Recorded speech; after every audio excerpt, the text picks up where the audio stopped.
అయితే జరగదండి బంగ్లాదేశ్ లో, బికాస్ క్లియర్ గా పబ్లిక్ సెంటిమెంట్ ఎటు వెళ్తుంది అనేది ఎవరు చెప్పలేరు ఇప్పటికి కూడా. సో రెఫరెండం అయితే జరగనియరు. మై రీడింగ్ ఇస్ ఎలక్షన్ ఫిబ్రవరిలో అయినా అవ్వకపోయినా కూడా వాళ్ళు ఒక ఫ్రాడ్ ఎలక్షన్ చేసి ఒక యూనస్ కన్నా కొంచెం యూనస్ లాంటి ఇంకో జోకర్ని తీసుకొచ్చి కూర్చోబెడతారు. సో దట్ యూఎస్ఏ లేమంటే లేవచ్చు, కూర్చోమంటే కూర్చోవచ్చు. And Bangladesh can be used as a destabilising ground for India. అది ఒక పెద్ద ఎత్తుగా చేస్తున్నారు. అందుకే మీరు మొన్న హేమంత బిశ్వ శర్మ అన్న స్టేట్మెంట్ చాలా ఇంపార్టెంట్, మీరు చూడాల్సిందే. మీరు మా ఒక చికెన్ నెగ్ గురించి మాట్లాడుతాను, మీకు 2 ఉన్నాయి, మీరేం చేసుకుంటారని అడిగాడు ఆయన. సో యూనో మేము కూడా అబ్జర్వ్ చేస్తున్నాము, మా డీసెన్సీ మేము మీ దేశంలో ఇంటర్ఫియర్ కాకపోవడం అనేది మనం చాలా క్లియర్ మెసేజ్ ఇచ్చాం బంగ్లాదేశ్కి.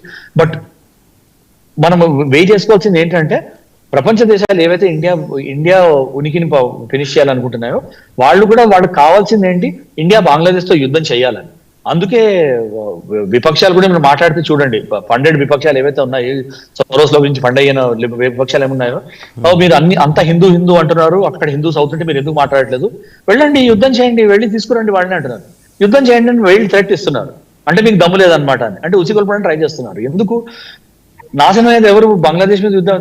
బంగ్లాదేశ్ ఆల్రెడీ నాశనం అయిపోయిన దేశం, దాన్ని మనం యుద్ధం చేసేందుకు నాశనం చేయాలి?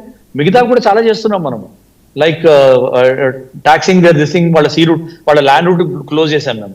మీరు ల్యాండ్ రూట్ రాలేరు, మీ సీ రూట్ లోనే పంపించచ్చు మీ ఇంపోర్ట్స్ అన్ని అన్నారు. సడన్ గా ఇంటర్నేషనల్ బ్రాండ్స్ ఏవైతే వాళ్ళ దగ్గర బంగ్లాదేశ్ దగ్గర క్లోత్ అవి చేసుకుంటారో వాళ్ళ రేట్స్ డబుల్ ట్రిపుల్ అయిపోయినాయి. ఎందుకంటే సీ రూట్ లో లిమిటెడ్ ఉన్నాయి, కోల్కతాకి రావాలి, లేకపోతే డౌన్ సౌత్ కోస్ట్ కి రావాలి. వాళ్ళు మేము ల్యాండ్ రూట్ ఇవ్వమన్నారు ఇండియా వాళ్ళు, సింపుల్ గా ఒక స్టెప్ లో అంతే. నువ్వు నోటిఫికేషన్ మాట్లాడి మేము ఒకటే, సరే మాకు ల్యాండ్ రూట్ మాకు క్లాగ్ అయిపోతుంది, సో ల్యాండ్ రూట్ యాక్సెస్ లేదు, మీరు ఎక్స్పోర్ట్ చేసుకునేవన్నీ మీరు ఎక్స్పోర్ట్ కూడా ఆపట్లేదు, నువ్వు ట్రేడ్ ఆపట్లేదు, సీ నుంచి పంపించుకోండి మీరు అన్నారు. అక్కడ ఈ నైకీ, అడిడాస్, H&M, జారా లాంటి ఇంటర్నేషనల్ బ్రాండ్స్ ఆహాకారాలు ఎత్తాయి. దాంతో ఏమైంది, సెపరేట్ గా మన ప్రభుత్వం వెళ్ళి ఏమైంది, ఓకే పర్లేదు మీకు అక్కడ ఖర్చులు పెరిగాయి కదా, ఇండియాకి వచ్చి చేసుకోండి అన్నారు.